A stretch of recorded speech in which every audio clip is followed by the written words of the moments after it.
Dispatch. Podcast. Dispatch. Podcast. Dispatch. Podcast. Podcast. Coming to you. Podcast. Drop dispatch. Podcast. I'll be doing to the top. Greetings, ladies and gents. My name is Sergio Jordann, and today I'm coming to you with a review for the Nxt Takeover Phoenix. The show just ended, and we had a couple of good matches, and some of them just disappointed. There has been some controversy before the show started on the kickoff show when Sam Roberts talked about Bianca Belair, saying like she doesn't deserve to be in this position, and there are other girls, like Charlotte and Sasha Banks, and huge superstars who got this title before, and she's not on that level yet.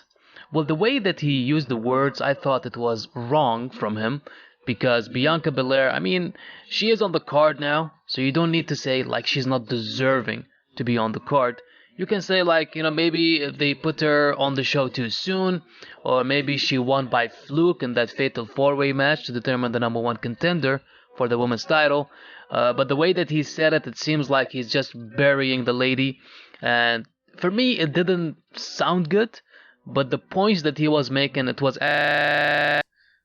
she went against Mia Yim. She went against Io Shirai. The fourth lady in that match was Lacey Evans. And if you want to, pick up the ladies who should be in this spot, who are better than her, there is Kairi Sane, Io Shirai, Mia Yim, they are better than her. And there is Dakota Kai. But I'm not saying her because she's injured. So the way that he said it, I thought it was totally wrong. It was selfish to say it. And Bianca Belair was put on that position very soon. It should have been after a year. At least a year, like, for her to be in that contendership. But you may say we already have seen Kairi Sane going for the title. And also Io Shirai, maybe it's too soon because she's a new superstar, but she's an awesome wrestler. Mia Yim also, she's just new. She just joined NXT. And Bianca Belair, I think circumstances made her be in that match. But without further ado, let's just dive into the show. The first match was War Raiders going against the Undisputed Era. War Raiders had a Viking-like entrance with some symphonic music that rocked. The crowd erupted with war, war, war chants. Then the tag team of the year, the Undisputed Era, came out. By the way, Kairi Sane won 2 awards. It was the Female Competitor of the Year and an Overall Competitor of the Year. Man, she was so happy about it. She can barely, keep her tears into her eyes. She was just, crying all over the place. And she was happy, so that makes me happy too, because she's my future waifu, and she's a great superstar. The Undisputed Era jumped War Raiders from the beginning. We saw War Raiders fighting back with Rowe body slamming Hansen on the Undisputed Era, and Hansen landed on his ass to the floor. He no-sold it, and I loved it. The Undisputed Era worked on Hansen for a while. Raw tagged in, holding strong, and O'Reilly elbowed him, he barely moved, and threw Roddy onto Kyle. We saw Hansen doing a tope suicida, but he landed on his back hard. Poor dude. The Undisputed Era, then they worked on Raw this time. Raw did an exploder on O'Reilly onto Roderick Strong, and Kyle landed on the outside. But the camera was off. We didn't see exactly what happened over there. I hope we get like fan footage and see what Kyle O'Reilly did. He usually does these stuffs. He did it with AOP, where they were like attacking him. He went on the apron and fell down from the apron. He's just a funny dude. Hansen did a hot tag this time, body slamming and doing a cartwheel into a lariato to the Undisputed Era. The crowd erupted. Then we saw forever clotheslines, a pop-up power slam, and a rope suicida from Hansen for a near fall. Then we saw a superplex from Roderick Strong to Hansen. Jeez, imagine this guy. He's like over 300 pounds. And Roddy doing a superplex to this guy, it was just fucking phenomenal. They followed that with a diving knee from O'Reilly for a 2 count. The crowd went nuts this time. Now we hear them saying, this is awesome chants. A high-low finisher on Hansen, but Hansen kicks out. A handspring double elbow from Hansen. The big ending from the War Raiders, and they become the new NXT Tag Team Champions. This match was really awesome. I thought the way that they did the match, it was reminiscing to the Ring of Honor days. And in those days, they used to go like balls out because, the hardcore fans, they want to see these high spots all the time. But in WWE, the crowd really bought into it because they didn't see these moves a lot on NXT TV. So when you do these phenomenal moves, especially from Hansen, they really got into the match. The second match was Matt Riddle going against Cassius Ohno. We saw at the beginning Cassius Ohno going out of the ring, I guess to make sure he doesn't lose in 6 seconds. And Matt Riddle on the outside did a jumping elbow, and he did a stand moonsault landing on his feet. Followed that with a senton and a delayed Godrich suplex.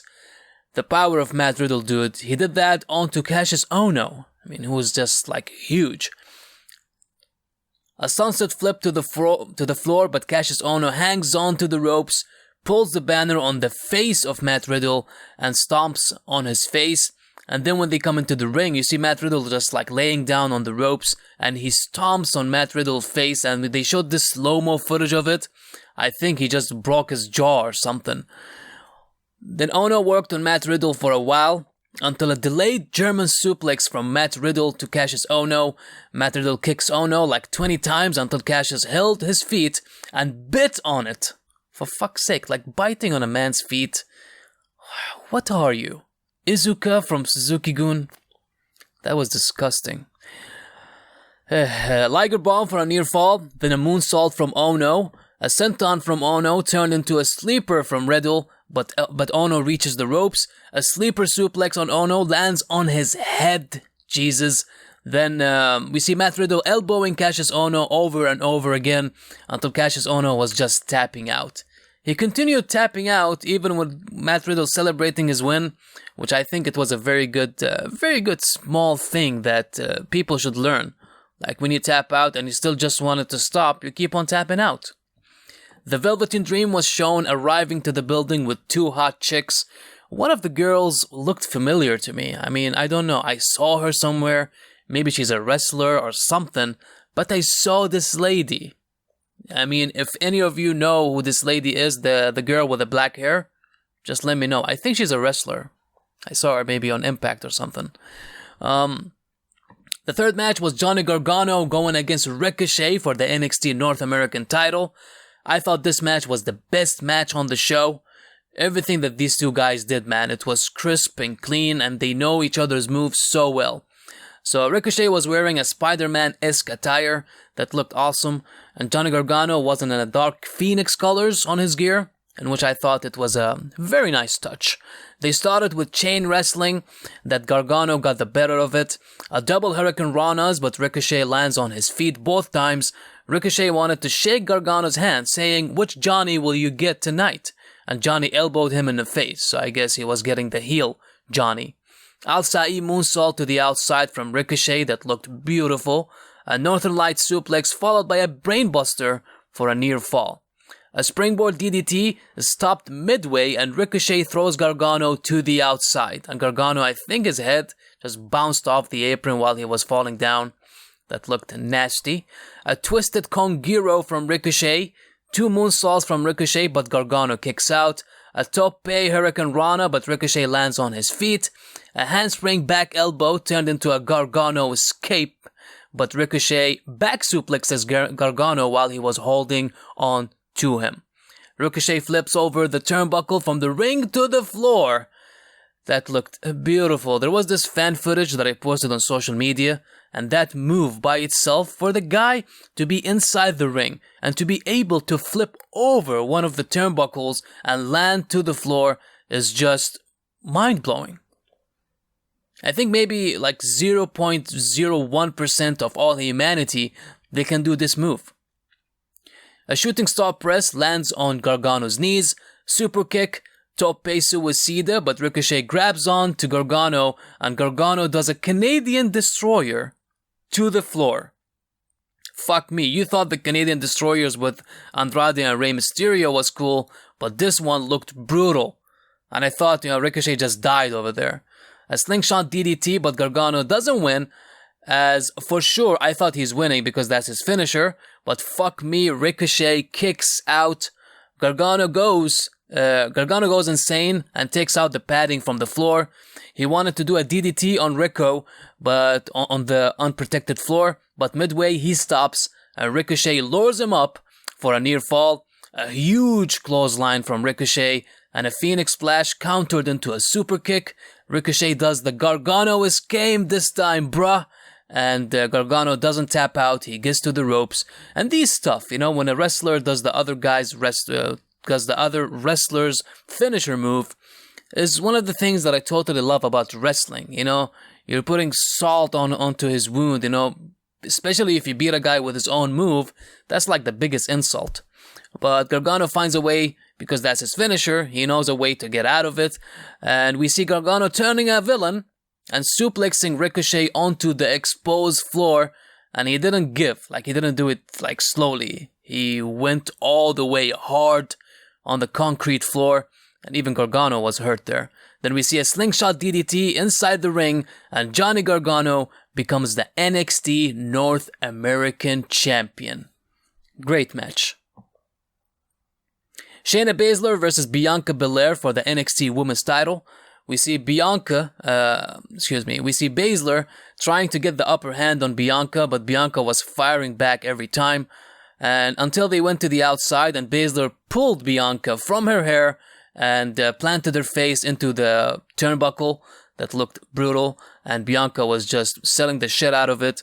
She came into the ring on the count of 9, and Bianca got her arm twisted, followed that with a huge stomp from Shayna. That move, when she twists the arm of her opponent and stomps on it, until today, whenever I see that move, I just cringe. I go fuck, I think the arm of Bianca just went out of its socket.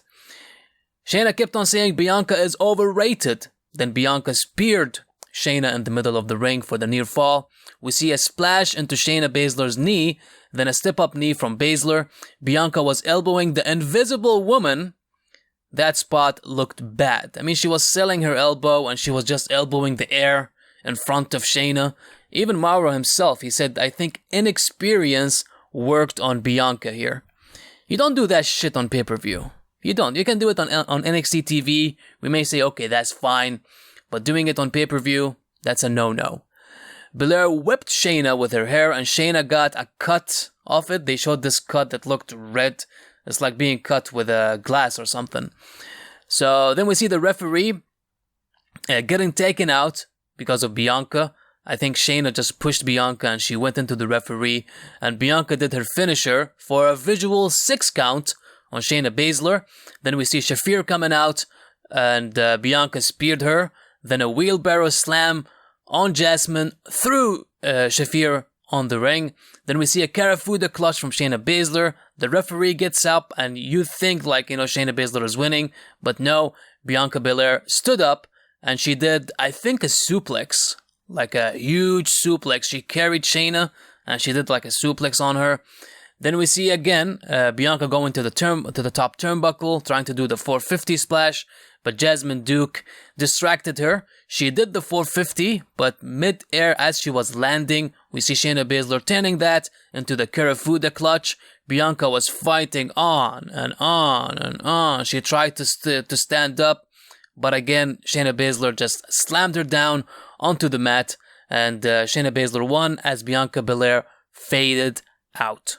So they protected Bianca in a way, but the match turned out to be better than I thought it will be. I thought it will be barely like a 2 stars match, but I can easily give this match 3.5.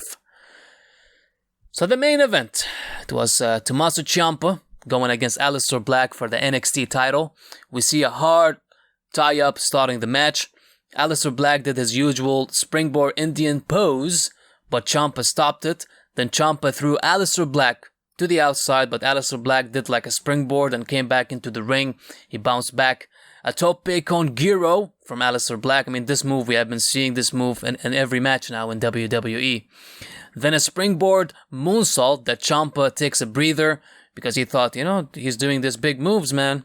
I need to go to the outside. I need to be, turning it down. And the match became so slow after this. They were just working on slow and the crowd wasn't into it. I don't know why. It took them a while until they came back into the match. We saw a Tower of London then a hockey fight between the two, a pinning combination, and a double stomp from Aleister Black. Then Aleister Black did a V-trigger onto Ciampa's back. Yes, V-trigger. Kenny Omega's move. Brainbuster, an outside moonsault from the second turnbuckle onto the outside. A fairy tale ending, but Aleister Black kicks out. Ciampa pulled the padding, just like Gargano, from the floor, but Aleister Black, as he was talking to the referee, he came onto it, and Aleister gave Ciampa a Meteora onto the exposed floor. And Aleister was selling his knee throughout the match, so when he did that move, I think it took a toe on him, and that was a mistake to do. So they go inside the ring. We see a Black mass, but Ciampa rolls over. Black couldn't pin him at that moment. Then Ciampa pulls the referee in front of another Black mass and rolls Aleister Black into the draping DDT position, followed by a fairy tale ending for the kick out. I mean, that transition itself was so beautiful that I thought Ciampa was going to win, but he didn't. Another fairy tale ending, and Black again kicks Ciampa, but again he gets the second count, and he couldn't win the match. And we see the fourth fairy tale ending, and then Ciampa wins the match and retains the NXT title. I mean, they protected Aleister Black as much as they could.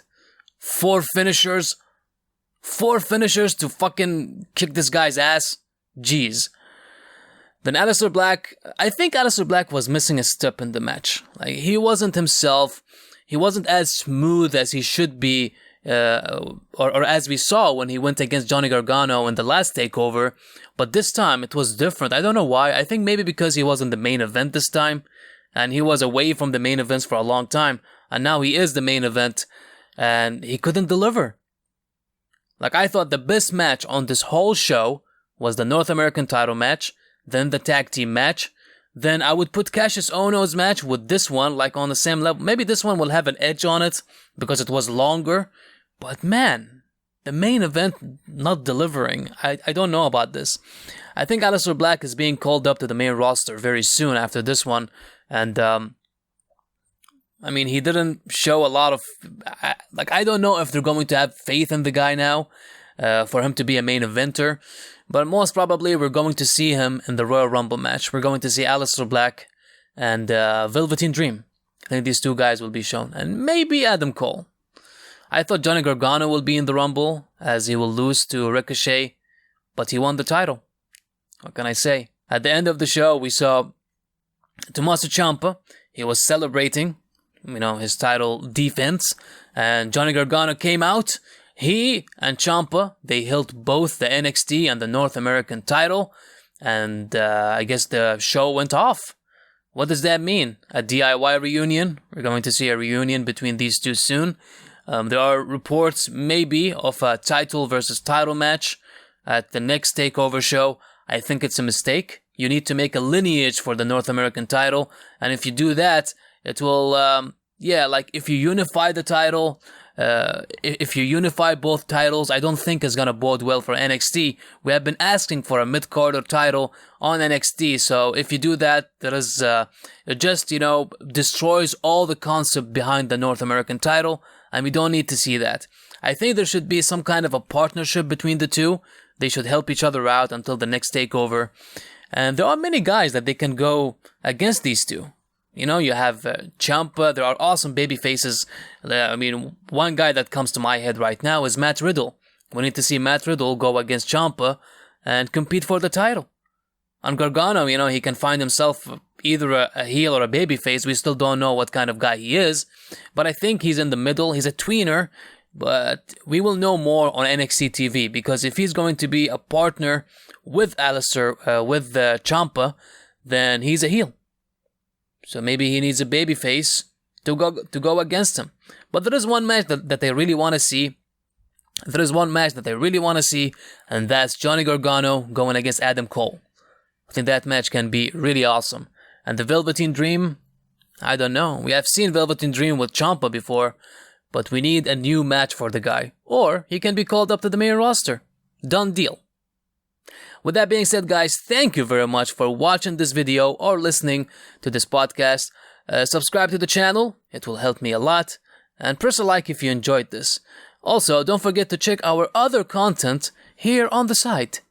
Take care, guys.